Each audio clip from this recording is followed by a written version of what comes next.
ఈరోజే శనివారము, అలానే శని త్రయోదశి కూడా. శనివారము త్రయోదశితో కలిసి వచ్చిన రోజునే శని త్రయోదశి అంటూ ఉంటాము. ఈ శని త్రయోదశి అంటే శనీశ్వరునికి చాలా ఇష్టం. ఈ శనీశ్వరుని అనుగ్రహాన్ని ఎవరైనా పొందాలి అనుకుంటే ఈ రోజున గ్యాస్ స్టవ్ కింద ఇది ఒక్కటి పెట్టండి చాలు. శనీశ్వరుని అనుగ్రహం, లక్ష్మీదేవి అనుగ్రహంతో మీ ఇల్లంతా డబ్బుతో నిండిపోతుంది. చాలామంది శనీశ్వరుడు అంటేనే భయపడుతూ ఉంటారు. శని భగవానుడు జాతకంలో ఉంటే చాలు వణికేస్తూ ఉంటారు. ఎందుకంటే శనీశ్వరుని దుష్ప్రభావాల వల్ల అష్ట కష్టాలు ఎక్కడ అనుభవించవలసి వస్తుందో అని. అయితే శనీశ్వరుడు అందరికీ సమాన న్యాయాన్ని చేస్తాడు. శని భగవానుడు ఎవరిని ఎక్కువ తక్కువ చూడడు. ఎవరైతే మంచి బుద్ధి కలిగి ఉంటారో, శనీశ్వరునికి నచ్చిన పనులు చేస్తారో అలాంటి వారిపై శనీశ్వరుని అనుగ్రహం ఉంటుంది. అయితే అలాంటి వారికి కష్టం అనేది వాటిల్లదు. ఇక శనివారం రోజు శ్రీవారిని ఎవరైతే పూజిస్తారో అలాంటి వారికి జీవితంలో శనీశ్వరుని బాధలు పీడలు అనేవి ఉండవు అని శాస్త్రం వివరిస్తుంది. శనీశ్వరునికి ఇష్టమైనటువంటిది కాకి. శనీశ్వరుని వాహనం కూడా కాకి. ఈ శని త్రయోదశి రోజు అంటే ఈరోజు కాకి కనిపిస్తే కాకికి ఏదైనా ఆహారాన్ని పెట్టి నీళ్ళని కూడా పెట్టండి చాలు. మీకు ఉన్న శనీశ్వరుని దుష్ప్రభావాలు తొలగిపోతాయి. జన్మ జన్మాల దరిద్రాలు, శని బాధలు పీడలు తొలగిపోతాయి. అలానే శనీశ్వరునికి ఉప్పు అంటే చాలా ఇష్టం. ఈరోజు శనీశ్వరునికి ఉప్పుపై ఒక్క దీపాన్ని వెలిగించండి. ఆ దీపం అనేది దక్షిణ వైపున వెలిగించండి. ఒక మట్టి ప్రమిదలో ఉప్పుని పోసి తరువాత 2 చిన్న మట్టి ప్రమిదలను తీసుకొని అందులో నువ్వుల నూనెను మాత్రమే పోసి దీపాన్ని వెలిగించండి. 5 వత్తులు విడివిడిగా వేసి దీపాన్ని వెలిగించండి. ఇలా చేస్తే శనీశ్వరుని యొక్క దుష్ప్రభావాలు తొలగిపోతాయి. అష్ట ఐశ్వర్యాలు సిద్ధిస్తాయి. లక్ష్మీదేవి అనుగ్రహం కూడా కలుగుతుంది. మరి ఈరోజు ఎంతటి తీరని కోరికలు ఉన్నా, ఎన్ని శనీశ్వరుని దుష్ప్రభావాలతో కష్టాలు అనుభవిస్తున్నా సరే అవన్నింటినీ తొలగించుకోవడానికి ఈరోజు ఒక మంచి రోజు అని చెప్పుకోవచ్చు. ఈరోజు శనీశ్వరునికి ఇష్టమైనటువంటి నల్ల నువ్వులను ఎవరికైనా దానంగా ఇచ్చినా, లేదా నల్ల నువ్వులు నల్లటి వస్త్రంలో పోసి మూటలాగా కట్టి నవగ్రహాల దగ్గర పెట్టినా, లేదా నవగ్రహాల దగ్గర నువ్వుల నూనెతో దీపం వెలిగించిన, ధ్వజస్తంభం దగ్గర దీపాన్ని వెలిగించినా సరే మంచి ఫలితం అనేది ఉంటుంది. లక్ష్మీదేవి అనుగ్రహం కలుగుతుంది. శనీశ్వరుని దుష్ప్రభావాల నుండి బయటపడి శని భగవానుని యొక్క అనుగ్రహానికి పాత్రలం అవగలుగుతాము. జన్మ జన్మాల దరిద్రం నుండి కూడా విముక్తిని పొందుతాము.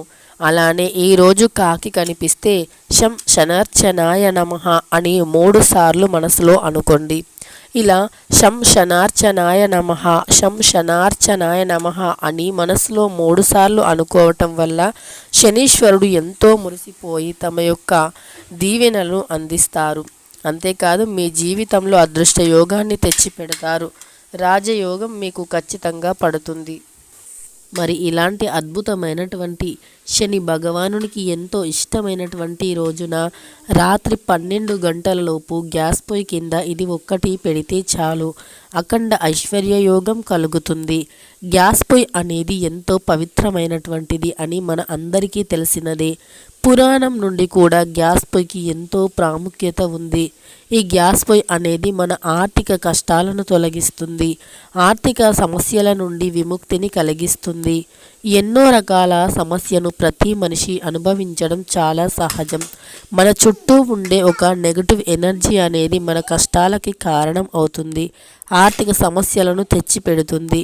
అవి గ్రహించకుండా మనం మన కష్టాలను పడుతూ ముందుకు వెళుతూ ఉంటాము. కానీ ఆ సమస్య ఏది అనేది గ్రహించి దానికి తగిన పరిష్కారాన్ని అతి త్వరగా వెతుక్కుంటే మీ కష్టాల నుండి మీరు అంత తొందరగా బయటపడతారు. కేవలం డబ్బు ఒక్కటి మనిషి జీవితంలో లేకపోతే ఎన్నో రకాల కష్టాలను అనుభవించవలసి వస్తుంది. ఇక శనీశ్వరుని దుష్ప్రభావాలు ఉంటే మన చేతిలో డబ్బు నిలవదు. కాబట్టి శనీశ్వరుని అనుగ్రహాన్ని పొందండి చాలు. ఇక డబ్బు అనేది వస్తూనే ఉంటుంది.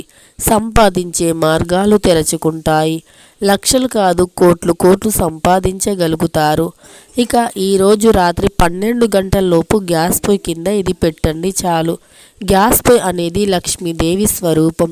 గ్యాస్ పొయ్యిని ఎప్పుడూ శుభ్రంగా ఉంచుకోవాలి. గ్యాస్ పొయ్యి వెనకాల ఉన్న గోడని కూడా శుభ్రంగా ఉంచుకోవాలి. గ్యాస్ పొయ్యి పైన పాల మరకలు, కూర మరకలు ఉంటే వెంటనే తుడిచివేయాలి. అంతేకాదు గ్యాస్ పొయ్యి అనేది ఎప్పుడైనా సరే మనం ఏదైనా మంచి పూజకి సంబంధించిన వంటలు, నైవేద్యాలు, ప్రసాదాలు చేసే సమయంలో గ్యాస్ పొయ్యిని శుభ్రంగా కడిగి పసుపు కుంకుమను పెట్టి వంటను స్టార్ట్ చేయాలి. అది కూడా స్వీట్తో. ఏదైనా పాయసం కానీ పాలు కానీ ముందుగా పెట్టి ఆ తర్వాత వంటను ప్రారంభించాలి. ఇలా చేస్తే శుభప్రదం. ఇంకా పూర్వకాలంలో మన పెద్దవాళ్ళు గ్యాస్ పొయ్యిని, అంటే అప్పట్లో గ్యాస్ పొయ్యిలు ఉండేవి కాదు, కేవలం మట్టి పొయ్యిలు మాత్రమే ఉండేవి. వాటిని అందంగా అలంకరించేవారు. ఆవు పేడ ఎర్రని మట్టితో అలికి అందంగా ముగ్గులను వేసి మట్టి పాత్రల్లో వంటలు చేసేవారు. అందుకే అప్పట్లో వారి కూరలకి ఎక్కువ రుచి అనేది ఉండేది, ఎక్కువ ఆరోగ్యం ఉండేది. కల్తీ లేకుండా మంచి స్వచ్ఛమైన ఆహారాన్ని తినేవారు. ఇప్పట్లో ప్రతిదీ కల్తీ అయిపోయింది. ఏది తిన్నా సరే మనకు అంత స్వచ్ఛత, అన్ని రకాల విటమిన్స్ అనేవి అందట్లేదు. అందుకే రకరకాల సమస్యలు పట్టి పీడిస్తూ ఉన్నాయి. అయితే మరి ఈరోజు రాత్రి 12 గంటలలోపు గ్యాస్ పొయ్యి కింద ఏది పెట్టాలో తెలుసుకుందాం. పూజ గది తర్వాత అంతటి ప్రాముఖ్యత కేవలం వంటగదికి మాత్రమే ఉంటుంది. వంటగది అనేది లక్ష్మీదేవి స్వరూపం. వంటగదిలో అన్నపూర్ణాదేవి, లక్ష్మీదేవి ఉంటారు అని నమ్ముతూ ఉంటాము. వంటగదిలో ఉండే బియ్యం అనేవి అన్నపూర్ణాదేవికి ఎంతో ఇష్టం. బియ్యాన్ని ఎప్పుడూ కాళ్ళ కింద వేసి తొక్కడం వంటివి చేయకూడదు. బియ్యం అనేవి ఎప్పుడూ కూడా అనవసరంగా పడవేయటం వంటివి చేయకూడదు. బియ్యాన్ని జాగ్రత్తగా వాడుకోవాలి.